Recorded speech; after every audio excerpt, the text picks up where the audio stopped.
और अब चलिए एक नजर डालते हैं the untold stories of Modi पर। नरेंद्र मोदी हर रिश्ते को काफी अहमियत देते हैं।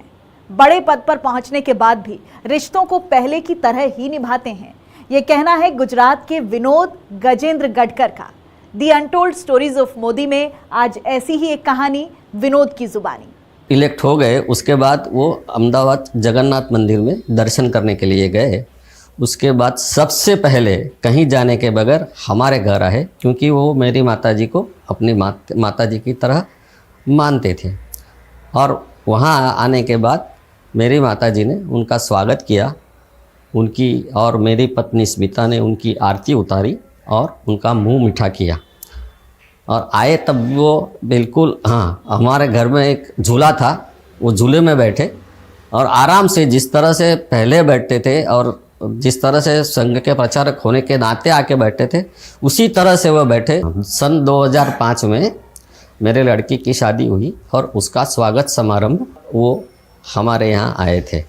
अब आए तब वो बहुत भावुक थे, क्योंकि मेरी माँ ने उन्हें अपना बेटे जैसा माना था। और मुझे याद है तब तक मुझसे ज़्यादा वो उनका लाड़ प्यार ज़्यादा करती थी, इसलिए वो उनको श्रद्धांजलि देने के लिए आए थे। बहुत भावुक थे और उनका जो शरीर था उसके आजू बाजू 3 राउंड लगा के उनको श्रद्धांजलि अर्पित की। और 45 से 1 घंटे तक वो ऐसे ही मौन खड़े रहे और बाद में वो अपना कार्यक्रम के लिए निकल गए। इतना बड़ा पद पर पहुंचने के बाद भी वो हमें हमेशा याद करते थे और मेरा छोटा भाई और मुझे बीच बीच में फ़ोन करके हमारे प्रकृति की इंक्वायरी करते थे। अब अगर लास्ट में अगर देखा जाए तो मुझे कोरोना हुआ था, वो उनको पता चल गया। किस तरह से पता चला वो मुझे पता नहीं, लेकिन जब मैं हॉस्पिटल से बरी होके घर पे आया उसके बाद उनका खुद का फ़ोन मेरे पे आया और मुझे पूछा कि विनोद भाई, विनोद दादा, वो मुझे विनोद दादा कहते थे, तुम कैसे हो, ठीक है ना, सब बराबर चल रहा है ना।